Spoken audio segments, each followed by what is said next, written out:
So the way we are going to work today is it will be more like a Q&A session. So you guys will ask all the questions because I think it's better that way. You learn from the other people who are also going through similar situation. They have similar questions. But also you get the chance to interact with me or other people and get to learn from others. So I'll not tell you what to do. This is what you need to do, or that. You already know all that. And the thing is, all this information usually is in the website. So you just need to do a little bit more research. But this session provides a wonderful opportunity for you to ask some of those questions that you've been researching, but then you've not been able to get the answers. So just before we begin, I want to highlight what we'll do today. I'll tell you what other scholarships are available, and then what to consider before you start applying any scholarship, and then the documents needed or eligibility, what you need to do while writing personal statement, especially when you're applying not to the scholarship, but to the school. And then essay writing, that's when you are doing the actual work of applying to the scholarship, because the truth is, you can apply to the university and get the offer letter, but that's just the first step. So the real work is applying to the scholarship, because without the scholarship, it becomes so expensive to even cater for other costs. And then Q&A, which is the main session today. So even now, feel free to type your questions, unmute and ask, because I'll not do all the talking today. So these are some of the scholarships available. The first one that we'll talk so much about today is the Chevening. And then now there's Mastercard Foundation Scholarship. Generally, Mastercard is in different countries. So I see a lot of opportunities open now in South Africa, but it's also in the US. And then it was in Canada as well, in British Columbia, McGill. But those have ended now. It was a 10-year contract. So those have ended. They're still strategizing what to do next, but for now, mostly Zico US and South Africa. So you can check that out. And then African Leadership University, which is based in Rwanda. Erasmus Mundus is based in the Europe.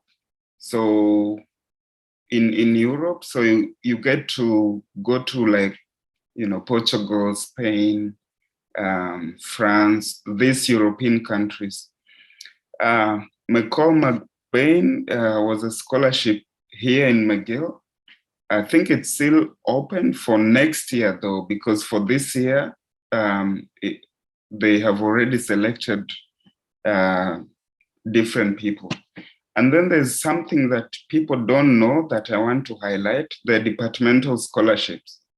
So these are very difficult to come by. So the way you do your research on this is, if you want to go to a school such as McGill, you talk to maybe students or professors who are there, and then they can tell you which kinds of scholarships are available in the department that you want to enroll into.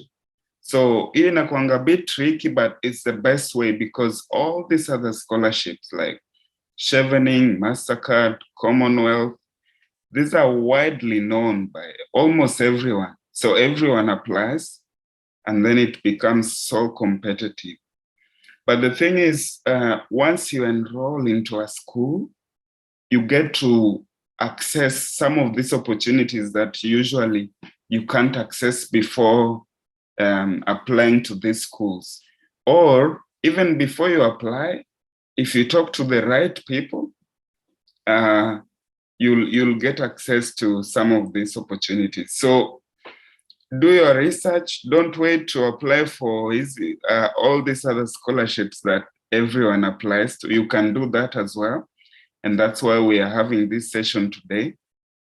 But also I would urge you to do your own research, to go to the departments that you want to study in and look for those scholarships. So this is more targeted, more difficult research to do, but the more you become better at it, the higher your chances of getting a scholarship. And then stuff to consider, you already know this stuff. So apply to as many as possible. So right now, as I shared with you, there's a bunch of scholarships open. Apply to Chevening, apply to Mastercard, Commonwealth, Erasmus, all those 4 are now open, and many others.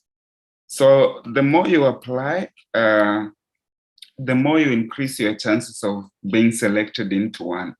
But don't apply blindly, because something that people do is they apply to everything.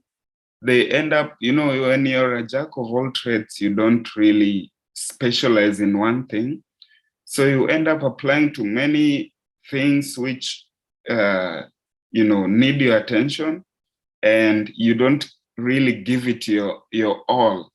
So me, the way I do stuff is I identify one that I want to go for, and then I give it everything that I have. So it works different for people. If you're that type of person who, can do several things at a go, then that's also good. So you can apply to like even 3 to 5 scholarships.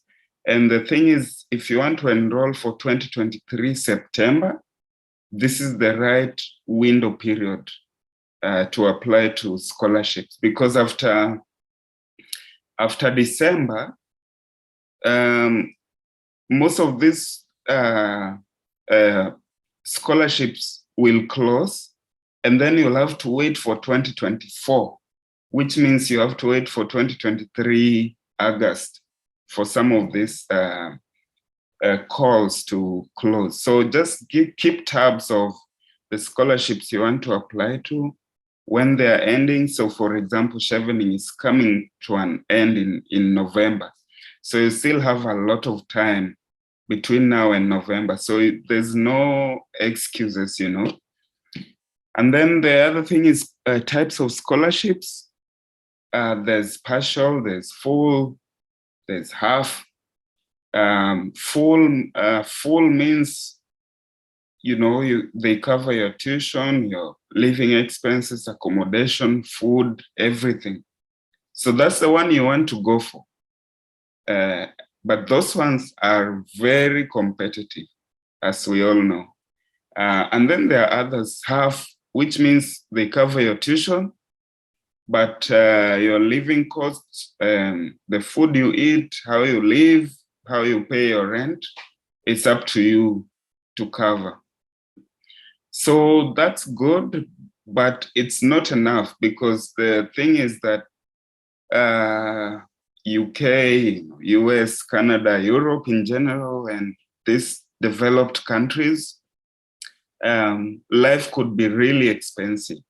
So you don't want to come here and then be stranded because you can't meet the living standard. But also you can work part-time as a student for 20 hours. So if you end up with a partial scholarship or half scholarship, you can still work to make up for the rest. And then partial is like they're giving you maybe $5,000. They're covering part of your tuition, but not all.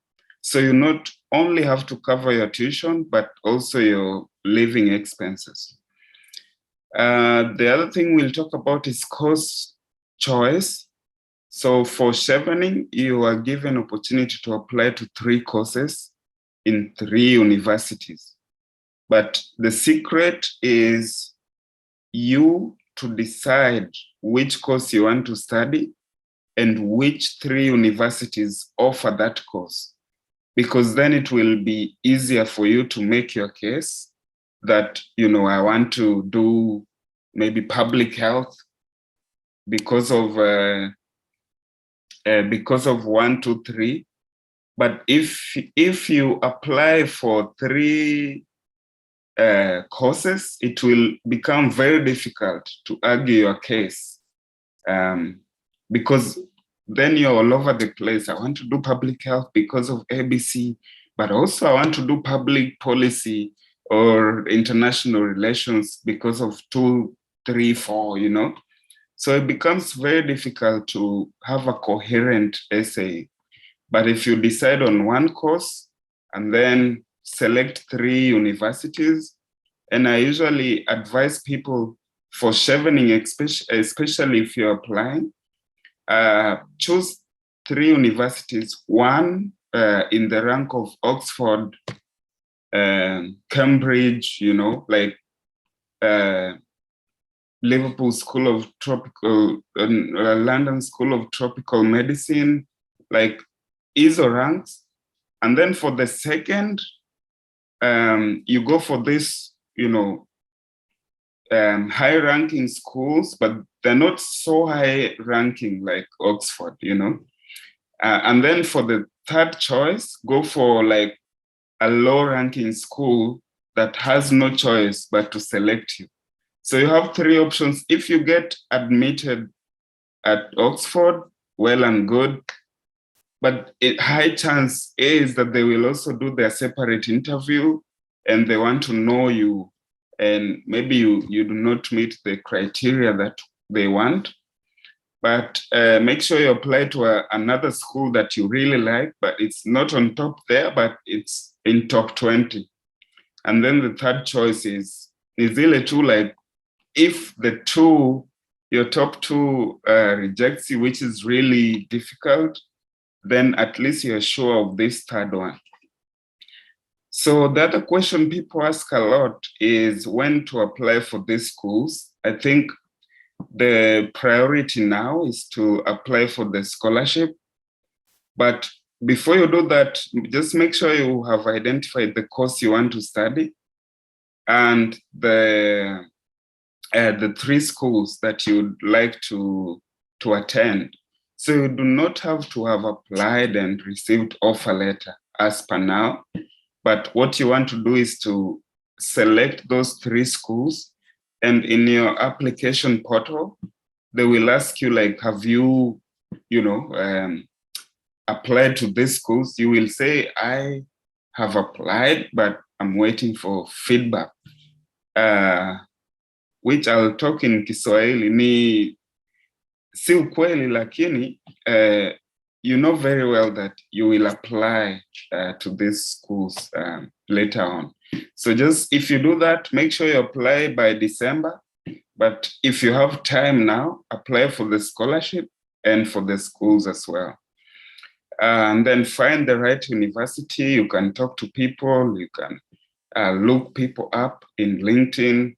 You can do your research in terms of university ranking, stuff like that. And if it is other scholarships like Erasmus, because you get a chance to go to these European countries, so you can just research, like, which country you want to study. For example, Mastercard, now you can study in South Africa, but is that where you really want to study? You can also study in the US or Canada, or, so you have to decide which country you want to go. And then check eligibility criteria. This is common knowledge, like Chevening, for example, they will require 1 to 2 years of work experience. If you don't meet that threshold, don't even bother applying. because they will not take you. You will not be moved to the next level. And all that work you put is going to waste. So just make sure you meet every eligibility criteria. But in terms of work experience, it's not, when you talk to other people, they will tell you that, oh, you should have worked and, been paid for it. But the truth is, like, even an internship role or a volunteer opportunity counts towards the 2 years work experience. So don't limit yourself. If you're still in school and you've participated in a lot of these organized activities, that counts as part of your experience. And then grade, people ask, like, if you had a second lower or second upper, like, can you still apply?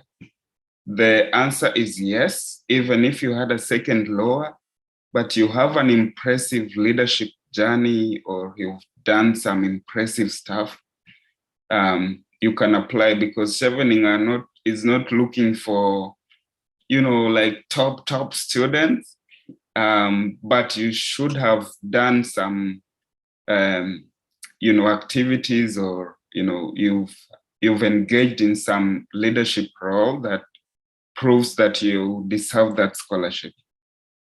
And then just check for different scholarships. They might ask for TOEFL, some kind of English test. For Chevening, I think they don't ask that now, but the schools in the UK might ask that. So just be aware, do it early if you can. If you can't, I've always run away from doing this test all my life. So I've always, found ways to beat around it.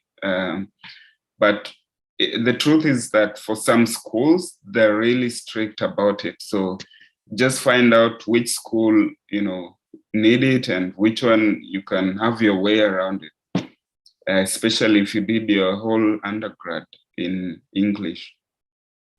And then be aware of key deadlines, organize yourself, make sure you submit well ahead of the deadline, because on those few days, you might try to log into your portal, it's not going through, stuff like that. So just make sure you are,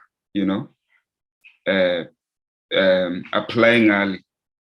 Application fees for example, when you're applying to the universities, do your research. Some of them, especially if you're applying for Chevening, they don't require you to pay application fees.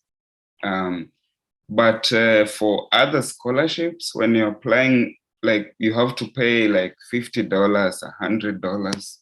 But usually you should go for the ones that don't require you to pay.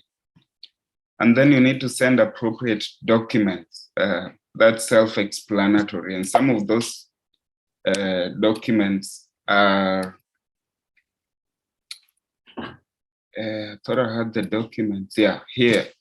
So letter of reference, you need to write your CV up to date. The letter of reference, you need to talk to, like, your supervisor or your professor, or both. Like, actually you have to talk to both, because it has to be academic and it also has to be from your professional work experience. So have two letters. Some of the professors might be busy, so you have to get to inform them well ahead of time. And then a CV, just get someone to look at it and make sure you're communicating what you're supposed to do to communicate. And then a passport. I think at this point, every one of us should have a passport. If not, an opportunity may come up and then you're stranded, you can't travel because you don't have a passport. So just be aware of that. If you don't, you should process it as soon as you can. Transcript or a degree certificate, that's a must. Application form, some of these scholarships will provide an application form like Mastercard. So you have to spend a lot of time filling in that. Even Chevening, apart from the essay, there are other, administrative stuff that you have to do, fill in your CV, work experience, a lot of other stuff. But the main thing is the essays. So just be aware of that. And then proof of English language, we've talked about that. If you're applying to schools in the US, they will ask for a GRE test. So that's really tricky. But I mean, if you really badly want something, you can find a way to go for it. Is there a question up to there? Okay, Mercy, kindly go ahead. Hi, Brian. Hi. So my question is specifically on the applications to uni, the schools themselves, outside of Chevening. When you're applying to the schools now, at the point where you're supposed to, to input how you'll be paying your school fees or, funding and whatnot. So if you're applying for a scholarship now, for instance, if you're applying for Chevening, do you indicate that even though you haven't gotten it, or how do you go about indicating how you'll fund your studies at the school? Especially for Chevening or another scholarship? For instance, now, because the Chevening applications are different from the uni applications, yeah? Yeah. So my question is particularly on when you're applying for school, when you're doing like the 3 schools. So how would you indicate or what would you input in that section where how you'll be funding your studies? So for making the school, yeah, exactly. For schools, in fact, because as an international student, you pay I want to say 4 times more than a citizen. So say, for example, you go to a school in the UK or US or Canada, you pay 4 times. So a regular citizen or a permanent residency holder would pay like $4,000 or $5,000 or pounds, and you pay like 20,000. So that's already a business for them. So it's very difficult for them to deny you the chance, to join their school. In fact, they want you to come. So when applying to these schools, like, it's very easy to get admission. Let me say that. Whether you say you don't have any source of funding, or, the best way to go about it is just say you're applying for scholarships, you have some money saved, and you hope to get a scholarship to cater for the rest of the expense, part of your tuition fees. But the real work here is how do you apply for and successfully get selected for the scholarship? Because that's where the meat of it is. Because usually schools in the UK are so proud to have African students because of this, diversity issue, so they want their students to be as diverse as possible. So I've not seen anyone who applies to a school if you have the right qualifications and then they deny you the chance. Usually you get admission, but then if you can't raise the school fees because you failed to get the scholarship, then you can look for other options. So all this to say that, you can just tell them, you're mostly applying to scholarships. In fact, you can list, Chevening and any other scholarship that you're applying to. And also just indicate that you have, a bit of savings to to cater for some things, even though you might not have savings. But yeah. Oh, Mercy, is that good enough? Yes, it is. Thank you. Thank you.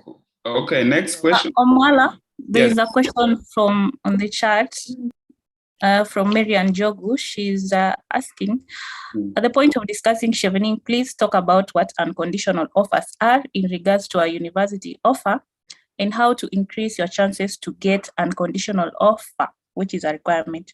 Then after that, there was a question from Edwin. Sorry, I didn't get your second name. It has disappeared. So Edwin, kindly ask your question, and I think Omala can answer the two if possible. Before we get Edwin, let me address that question by Marianne. The unconditional offer means that, well, the conditional offer means that you have met certain conditions, but not all. So most of the conditions usually are like you need to pay like £3,000 deposit, and maybe you need to provide an English test result. Those are the two most common conditions that you have to meet before you get an unconditional letter. So the first one on the deposit, if you're applying for Chevening, you can tell them that, I'm applying for Chevening, and there's, if I get it, the deposit will be taken care of. So that's usually not a problem. And the IELTS thing, the IELTS or TOEFL English language, that's where the challenge is. So you can either pay your, $300 and do the English test, or if you are like me who is avoiding that, then you can email your professor or whoever you need to talk to in that department to tell them, look, I did from high school, undergrad, I did in English, and here's proof. This is what I scored in English. So I don't really need to do that test. If they say yes, well and good. Sometimes they say, this is a condition you have to meet, blah, blah, blah. Then you have no choice but to, do the English test. But I would advise that, when you're interviewing for Chevening, which is from, March, April, May, around that time, even if you have conditional offer, it doesn't matter whether they select you or not. It doesn't have any bearing. So when you're doing those interviews, just tell them, I applied to this school. I have a conditional offer now. And, they need me to meet one or two things to give me an unconditional offer. It will not affect the outcome of your interview. In fact, if you get selected for the scholarship, there's a letter they give you or an email. So you can send that to the school and tell them, I got selected for the scholarship, so the deposit money isn't really an issue. So for me, I waited until I received the email that I got selected. And that's when I, started following up with the school. I said, I've been selected. In fact, they know Chevening. So when you've been selected, they give you unconditional offer like in the next 2 weeks or even less. So Chevening, they give you a month when you have been selected to like meet all the conditions that they require. And the conditions are like, you have to provide a reference, you have to give them unconditional offer from your uni. And so with that letter, it's so easy to talk to the uni to tell them, I have a conditional offer from Chevening and they require this unconditional letter from you guys. So they will do that very fast because they also want to eat Chevening's money through you. So they will give you the unconditional offer. So usually, I know it's tricky, but the school is the last thing you need to worry about. Just make sure you do everything to get the scholarship, and then others will be very easy. For me, I got the I interviewed for Chevening. I think it was around April, and then by June, I got the offer, and I hadn't even applied to any school. Can you believe that? So at that time, that's when the schools I listed, I applied immediately, and I showed them the letter. I have this letter. I wanted to study public health in your school, blah, blah, blah. I talked to the professor directly, the head of that department. So things were very quick. In 2 weeks' time, I got an unconditional offer. They, started talking about English test, whatever. And I was able to also handle that without doing the test. That's a bad way to approach it. You have to do things early and just cross your fingers, you get the scholarship, and then everything will be okay. Marianne, just unmute and ask your question. Oh, you've typed the question? So the thing is, for master's program, I see your question. For master's, you can decide to do anything. And the only thing you need to do is to make your case as to why you want to do that course. That's all. Like, you don't have to stick to your field. You don't have to feel like maybe you did something low, so you have to do something along those lines. If you have to do that, it makes your case stronger, especially if you want to do public policy course. It's a nice transition. But I wouldn't expect you to, go and study agriculture or something like that. You'll have to make a case for that, like, why are you making the transition and how will that help you and your career? So that's you can do anything that you want as long as you can make a case for it. You don't have to stick to your background or your expertise. You can change anytime, and they will not. But you have to convince the committee when you get selected for interview that is why you're making that transition. Next, Marianne, did I answer your questions? My question, partly, but my concern is for Chevening, they say they must be similar. What I mean is you're supposed to give 3 choices. So for example, if you go with 3 choices in one university or even 3 choices in 3 different universities, yeah. But let's say for one, I have listed, like for me, I want to do LLM, whichever the field. Yeah? So my question is, can my choice 1 be LLM, but the field is human rights, but my choice 2 is still LLM, but oil and gas? Yeah. Like a completely different field, still in law from my first choice. I see. UK doesn't have any oil, Marianne. You should consider studying in Canada. In Alberta, they have a lot of oil. So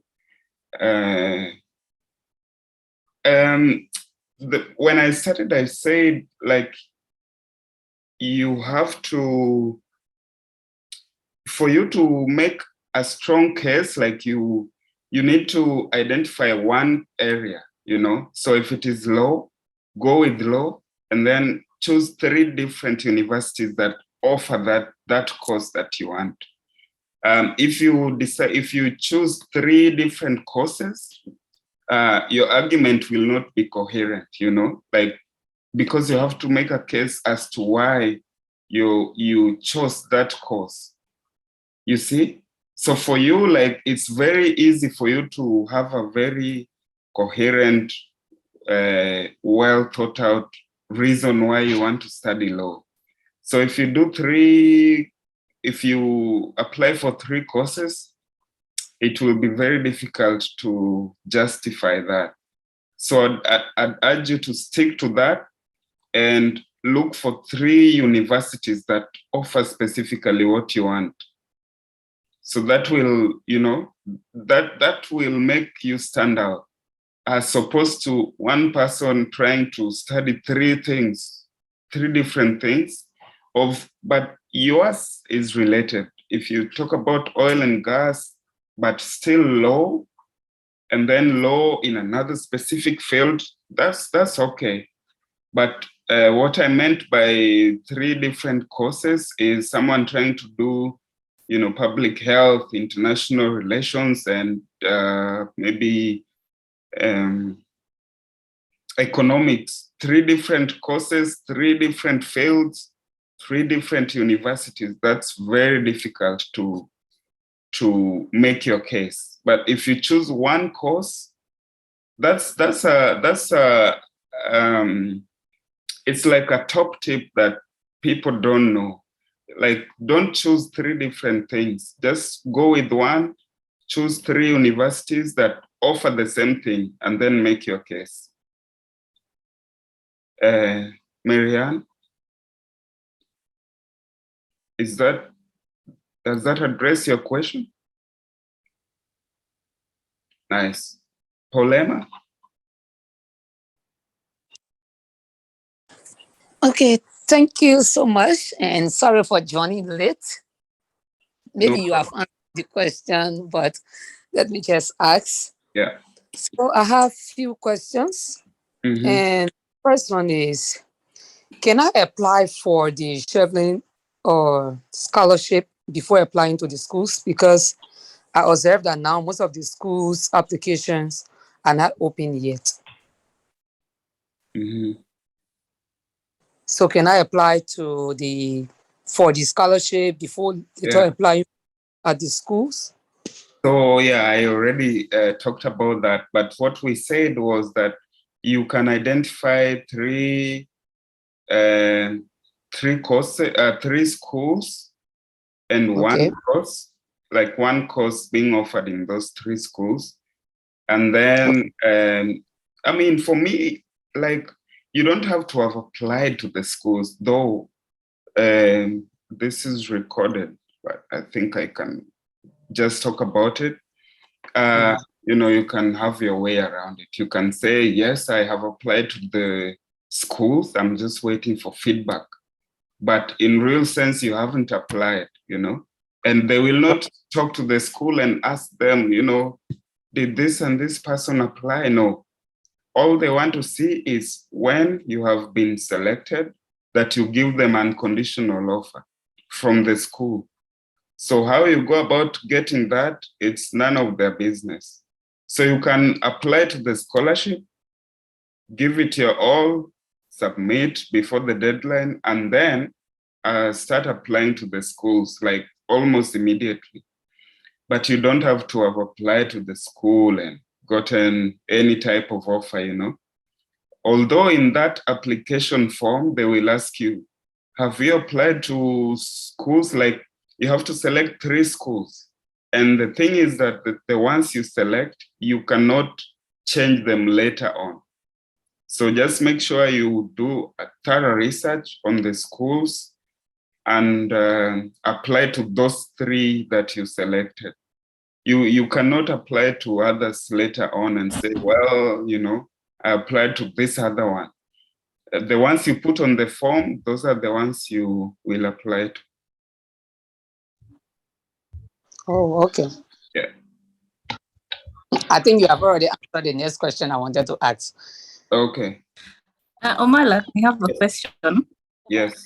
My question is about referees, especially academic referees. Now, for those of us who maybe left school 5 or 10 years ago and our supervisors may not remember us, and we approach them for these references. So I'm looking at the situation where I want my referee to write a reference letter for me to, like, from applying to 3 different scholarships, Erasmus, Mastercard, and Chevening.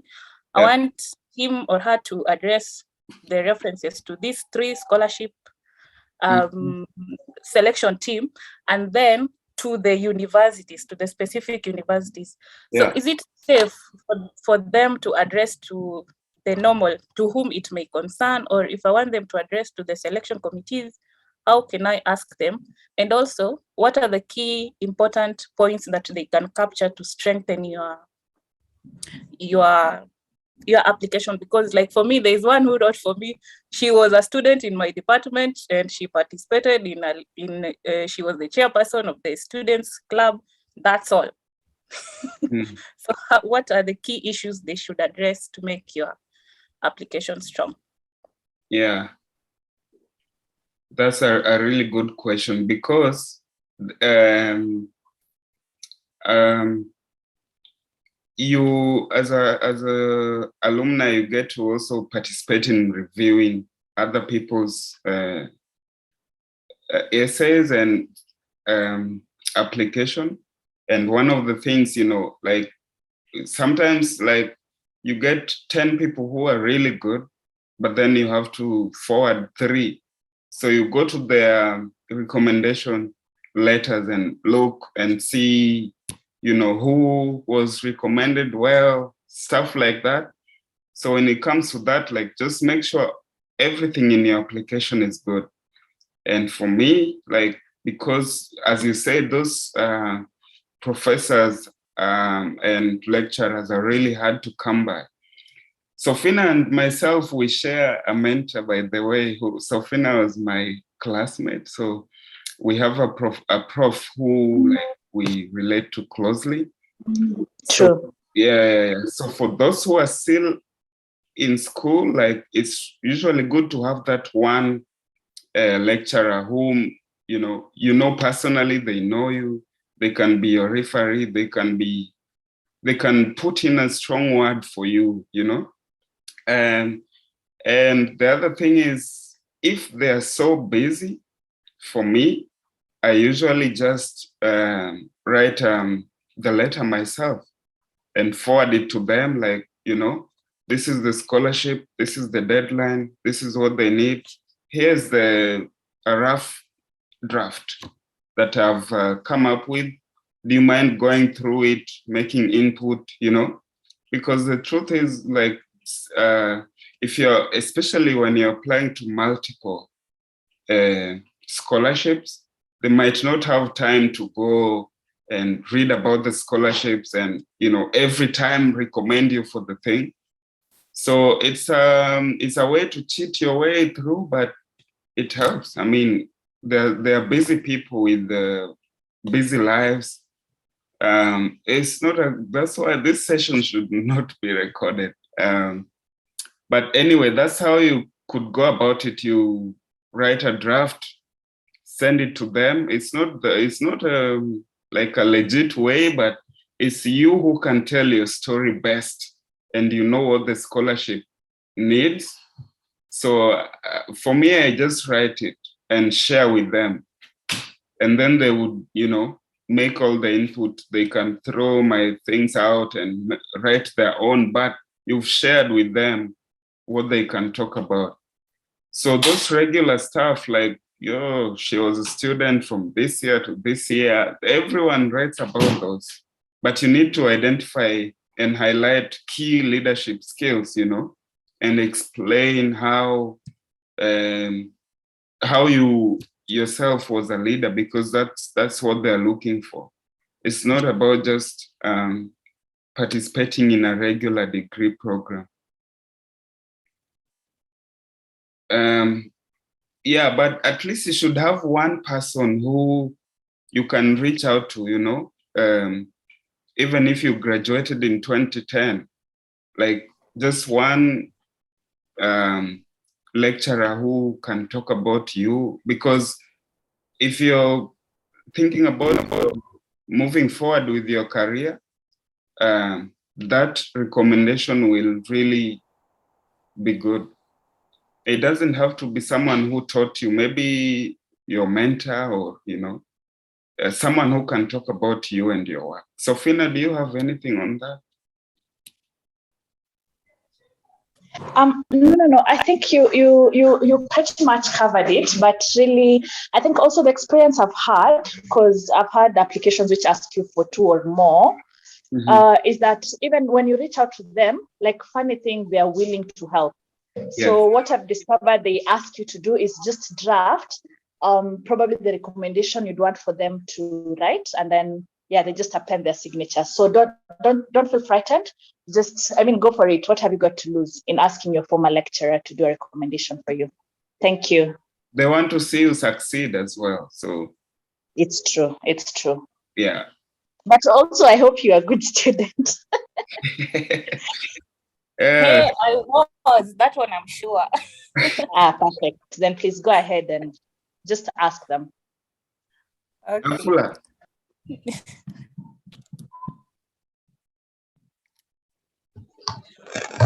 Hi, Omala. Sorry, I'm on transit. I hope you can hear me. Yes. Yes, my question is in terms of university application. So many times, of course, before you apply, there's a way you've looked at that particular course, and some are very competitive. So you're told it's a class of 30. I did that last time and I got a denial. So I don't know how to go about it the next time. Apart from that, my next question is, Chevening, what if you got a denial? Do you have again to quote it on this particular time, and does it raise your chances of getting this one, or it lowers? I don't know. Yeah, and you can also address this denial as well. The denial part is usually tricky because the thing is, like, you should be ready for anything, you know, especially like for me, I'll talk about my experience. When I apply for something, be it a job or a scholarship, I forget about it. You move on with your life, look for something else to do, maybe another opportunity to pursue.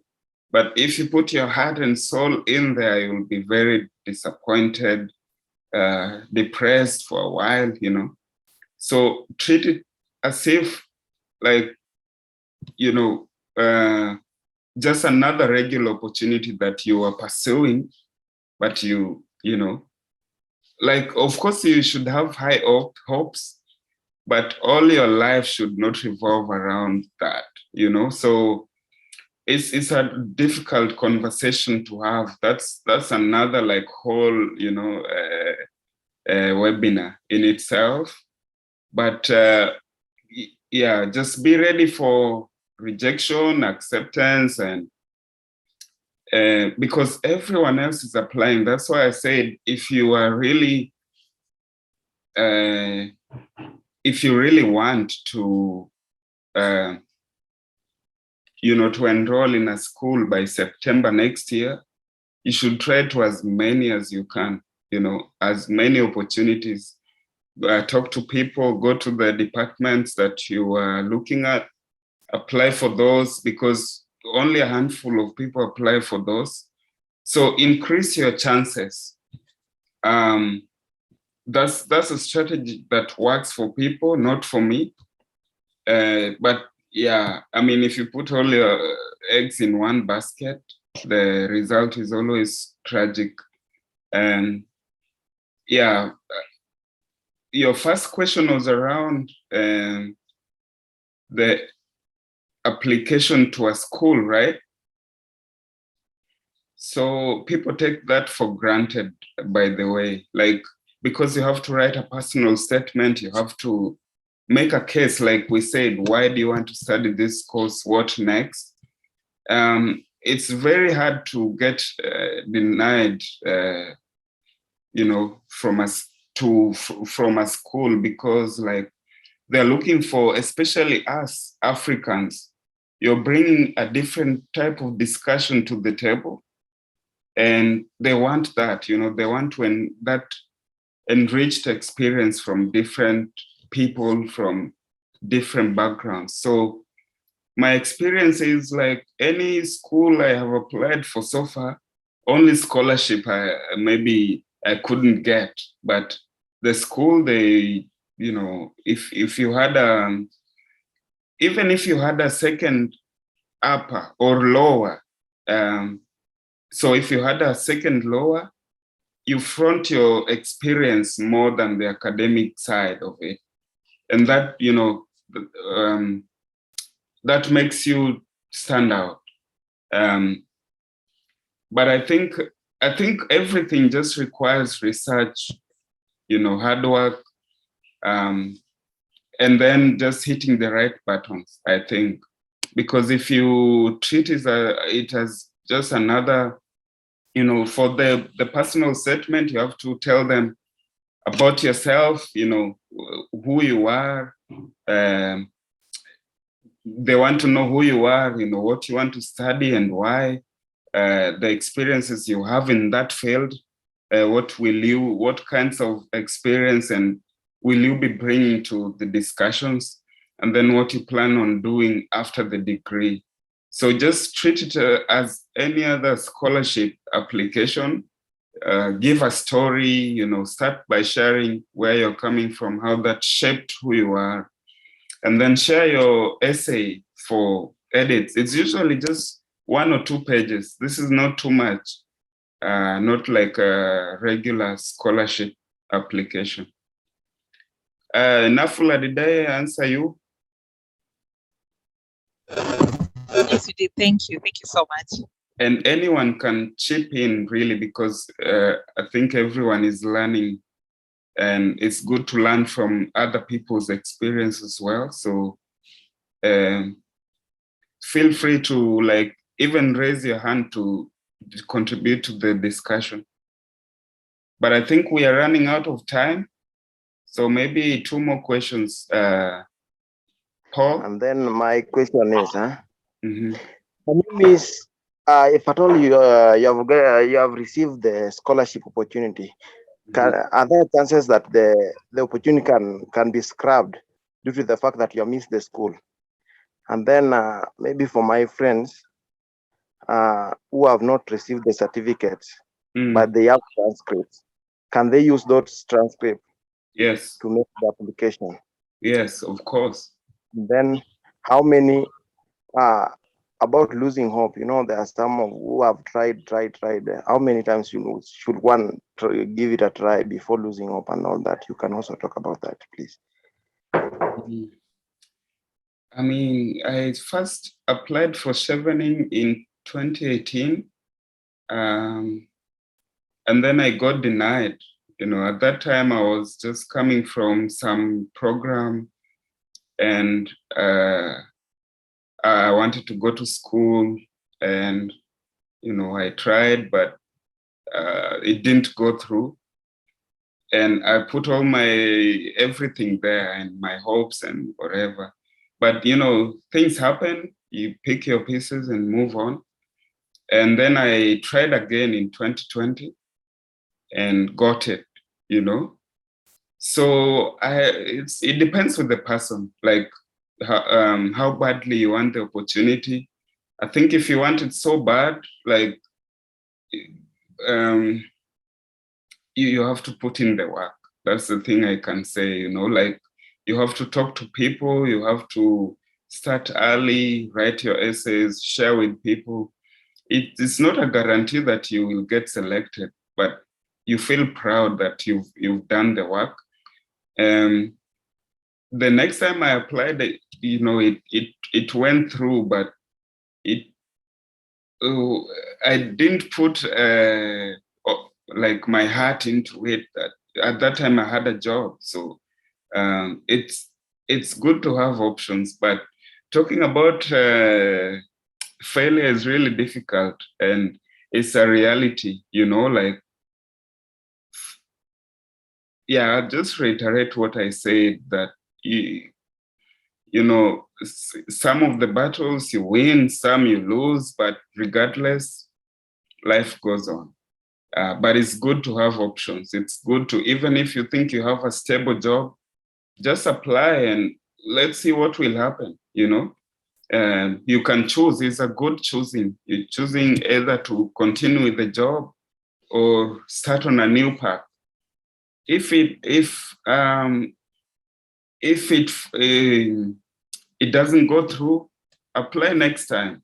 I don't know how long you should continue applying, but as long as you still have that morale to continue applying, I mean, do it. But do it strategically, because every year you're supposed to be improving on maybe the loose ends and making sure, like, every year you improve your application. But yeah, I mean, it's not a guarantee, this thing, because in Kenya alone, almost 10,000 people apply and they select maybe 40. and that's after interview and whatnot. So I don't know, man. Like, it's not a guarantee, that's what I can say. And apply to as many other opportunities as you can, because you increase your stakes to get in. And Paul, I forgot your first question. I think my first question you just answered immediately. You started talking about the transcript. Oh, okay. Was just speaking. Okay. It is taken care of. Thank you. Okay. There is a question from Alice on the chat. Okay. Alice, good to see you here. It's the same thing, yes. It's the same thing, like these things are usually just the same, like even how you structure it, you start by your story. Stories are really powerful. So if you start by, maybe if you're doing public health, you grow up, in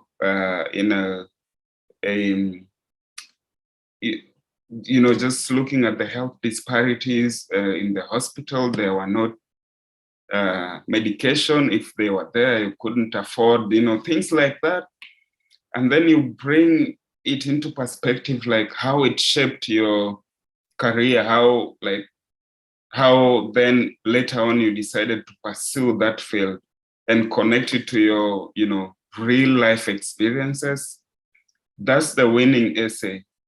It's just not abstract things like, oh, I want to study this because you guys have the best technology. That is also there, but the story, there's a way you appeal to people by giving a really compelling story. So yes, those are the same things, Alice. Alice, did you have another question?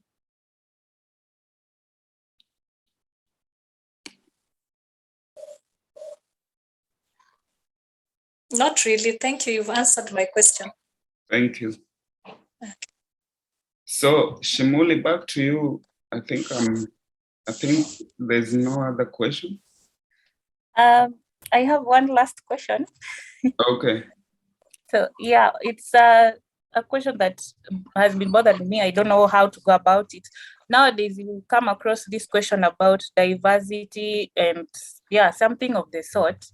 And I don't know, how should you answer it? Do you give an example where maybe you are in a place and there are people from diverse backgrounds, or do you explain how you interact with the people? I don't know, how do you